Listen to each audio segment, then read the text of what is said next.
योग्यता के पात्र में धर्म करना जरूरी है। प्रभु से बोला नंद गवार हरी हरी।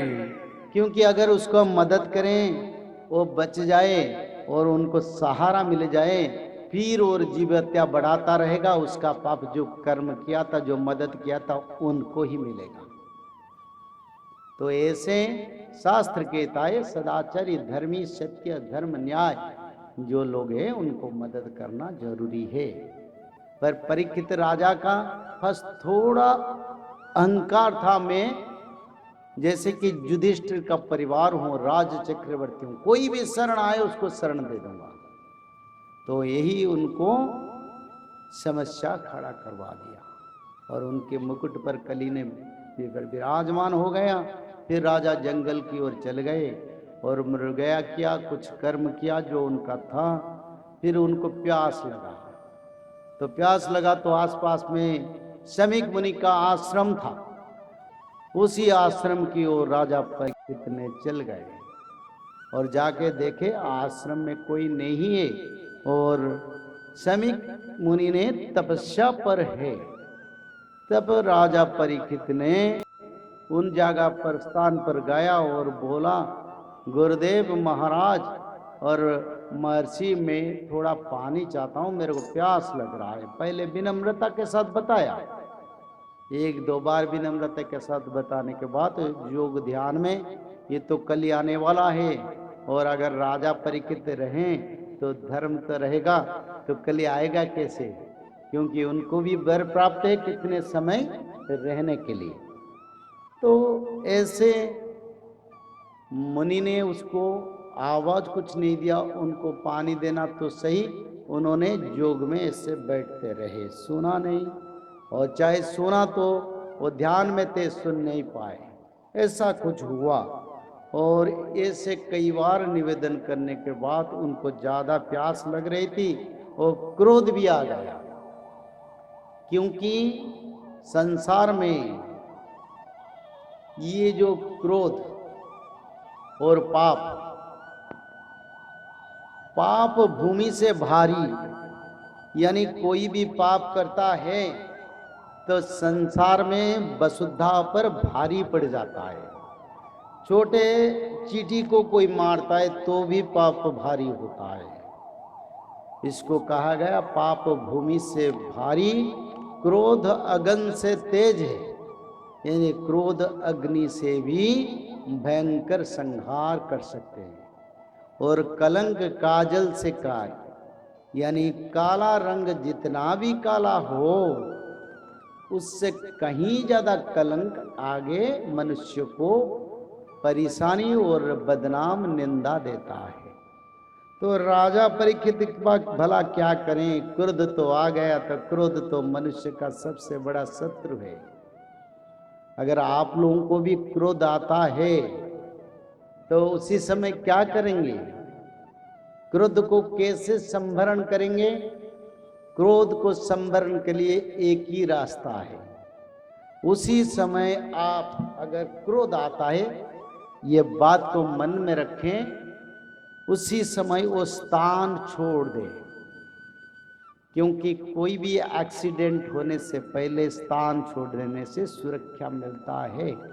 कहीं पत्नी क्रोध करता है, कहीं पति क्रोध करता है, कहीं संसार में रास्ता में कोई असुर लोग भी क्रोध करें, उनका साथ कोई मतभेद द्वंद्व करने के सिवा साधु का लक्षण यही होता है उस स्थान को छोड़ दें।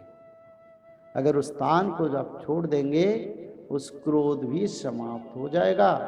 फिर 10-15 मिनट के बाद फिर अपना जैसे नियमित काम, जैसे कर्म नॉर्मली कर रहे हैं वैसे काम करें। तो राजा परीक्षित ने क्या किया, बोला देखो ये तो मेरा बात सुनते ही नहीं, और मेरे को प्यास भी ज्यादा लग रहा है, मैं राजा हूं, मेरा बात नहीं सुनता है। और ऐसे उनका घमंड ज्यादा बढ़ गया, क्योंकि कल ही उनका सर पर बैठा था और राजा जरासंध का मुकुट भी था। तो क्या करें, तो ऐसे समय में परीक्षित राजा को गुस्सा आया, और गुस्सा के समय कुछ भी मनुष्य कर देता है। कोई लोग भी गुस्सा से आत्महत्या कर देते हैं, अरे भाई, आत्महत्या बहुत बड़ा पाप है। लाखों जीव हत्या का पाप आत्महत्या से कम है, क्योंकि कोई भी आत्महत्या करता है उनको कई कल्प तक जीव जन्म नहीं मिलता है। उनको पिंडदान करो, श्राद्ध क्रिया करो, चाहे प्रयाग हो, चाहे नाभि गया हो, बोध गया हो, कहीं भी हो, उनको मुक्ति नहीं मिलता। यानी वो भ्रमण करता है प्रेत जोनि, भूत जोनि में। तो आत्महत्या सबसे बड़ा पाप है। भगवान ने जब मानव का जन्म दिए हैं, तब अगर खुद उसको त्याग करें, कभी मानव जन्म नहीं मिलेगा। तो ये संसार को आप लोग बताइए, बहुत सारे आत्महत्या बढ़ता है हमारे देश में। क्यों बढ़ता है? न मनुष्य लोग क्रोधी बन गए, ये कलि का प्रभाव से। उनको पानी नहीं मिलेगा, वो हमेशा प्यासा रहेगा। और दूसरा, जो कहीं भी वो बैठेगा, कहीं जाके स्थान में रहेगा, उस स्थान की पर उसको बैठने रहने के लिए कोई, उनको सारी प्रेतों ने, जिस दिन प्रेतों ने नॉर्मली डेथ हुई, वो उनको रखने नहीं देंगे। बोले तुम आत्महत्या करके आओ, हमारी संग को मत आओ। तो इसीलिए आत्महत्या को साधु संत लोग डरते हैं। और आप भी उसको समझाइए और समझिए और समझाइए, क्योंकि संसार में आत्महत्या का पाप ज्यादा बढ़ता है। ज्यादा आत्महत्या का पाप जो बढ़ता है, इसमें भी धरती का पवित्रता नष्ट होता है। तो संसार में धैर्य और पवित्रता भगवान भक्ति से आपको सृष्टि होगा। और कलि का प्रभाव तो घोर कलि चलता है। और इसी समय कलि प्रभाव से एक परिवार मान लो बहुत शांति में है, और वहीं पर कलि प्रवेश करके पिता, माता, पुत्र, भाई, बहन के बीच द्वंद्व लगा देता है। सोने की संसार टूट जाता है। जिस बच्चा ने पिता को भगवान जैसा भक्ति कर रहा था, आज पिता को निंदा कर रहा है। और पति पत्नी के बीच में तो छोड़ो, संसार में पवित्रता नष्ट हो रहा है। ये कलि का प्रभाव से होता है। और परीक्षित महाराज का भी ऐसा हुआ, और उन्होंने क्रोध और अहंकार दोनों मिल गया। जैसे कली सर पर बैठ गया, और उसके करीब में एक मृत शव पड़ रहा था, उसको लाके शमीक ऋषि की गले पर डाल दिया। सोचा नहीं मैं राजा हूँ और ये प्रजा है, ब्राह्मण है। क्योंकि ब्राह्मण की सेवा और ब्राह्मण की श्राप और ब्राह्मण को मदद करना सबसे बड़ा धर्म है। क्योंकि हम जब श्लोक बोलते हैं नमो ब्रह्मण्यो देवाय, पहले ब्रह्मण्य देवा यानी ब्रह्मदेव का स्तुति होता है। गो ब्रह्मण्य हिताय च, गोमाता और ब्राह्मण की हित के लिए ये श्लोक लिखा है। जगद्धिताय कृष्णाय गोविंदाय नमो नमो, यानी संसार के रखवाला भगवान श्री कृष्ण ने गो और दीज यानी ब्राह्मण को रक्षा करने के लिए धरती, भक्त संत को उद्धार करने के लिए धरती पर आते हैं। रामचरितमानस में भी ऐसा लिखा है। काकभूषणी और गरुड़ संवाद में काकभूषणी गरुड़ जी को बताते हैं, सुनो अब वचन सत्य अब भाई, हरि तोषण व्रत दीज सेवकाई। यानी हरि को अगर तोषण करना है, भगवान को खुशी करना है, तो दीज यानी ब्राह्मण का सेवा। तो ये हमारा शास्त्रीय धारा है। पर देखो, कोई कुल के हिसाब से आए, उसको सम्मान देना है। वो चाहे बुरा कर्म करे, हमारा क्या लेना देना है। वेद बोलता है ऐसे ऐसे हम करना है, उसी हिसाब से हमको चलना है। और हमारा सभी विचार भगवान के ऊपर छोड़ना है। तो श्राप डाल दिया तो शमीक ऋषि ने भी उसके लिए कोई परेशानी नहीं थी, उनको कहीं मालूम नहीं पड़ा। और उस खबर लेके शमीक ऋषि के पुत्र को जो स्नान के लिए गए थे श्रृंग ऋषि को, उनका शिष्य लोगों ने यानी गुरु परंपरा में जो पढ़ रहे थे, जो बालक थे, वो जाके बताया तुम्हारा पिता के गले में कोई किसी ने ये मृत सांप डाल दिया। तो उनका मन में भी क्रोध आया, क्योंकि उसी समय कली का प्रवेश हो गया था। जैसे आज का स्थिति है उससे कहीं ज्यादा उसी समय था। मैं कल भागवत का कथा बोल रहा था आपको, तो 3 पाद का धर्म कट गया था।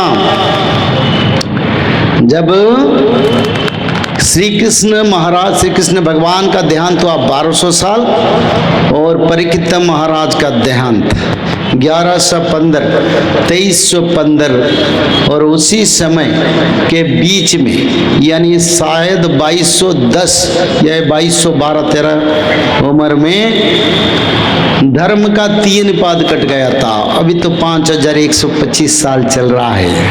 अरे 125 साल चल रहा है, 5125 यानी और 2500 साल बढ़ गया, 1 पाद बचा है क्या?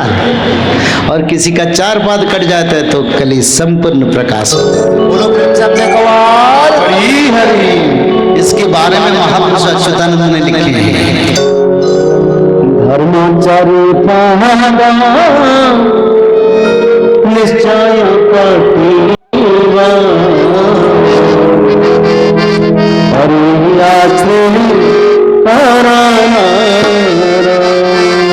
हरियाश्रे करारा हरियाश्रे करारा सुकर्म कृतम पादम पद पद में लीला होई, पद में लीला होई। हरि बोल राधे हरि बोल हरि बोल हरि बोल हरि हरि बोल। बोल सच्चिदानंद भगवान की जय।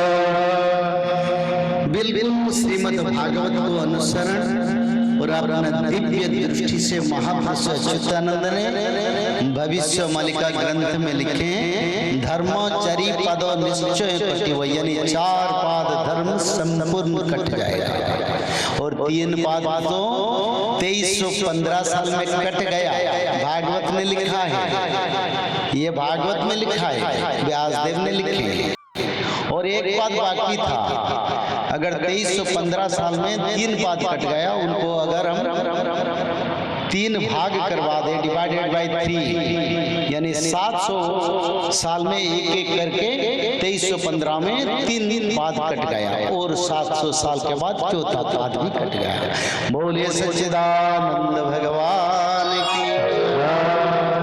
तो ऐसे आज से 2000 2500 ऐसे 700 साल पहले यानी 2300 के बाद अगर 700 साल मिसाएं, उसको हम मिश्रण करें तो 30 यानी 3000 साल के बीच में कलियुग संपूर्ण प्रकाश था, और कलियुग से धर्म का 4 पाद कट गया था।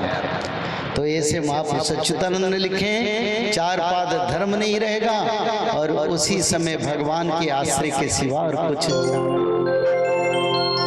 और जो लोग सुकर्म और आनंद कर्म पवित्र कर्म करेंगे, उन्हीं लोगों को भगवान की शरण में स्थान मिलेगा। तो ऐसे समय को आज हम देख रहे हैं, जो कलियुग से सत्य युग की ओर हम जाएंगे। और राजा परीक्षित ने वो श्राप जो श्रृंगी मुनि ने दिया, बोला 7 दिन में तक्षक की घात से मेरे पिता की गले में जिसने मृत सर्प को डाला, जिन चंडाल ने, उनको 7 दिन में तक्षक घात से उनका मृत्यु होगा।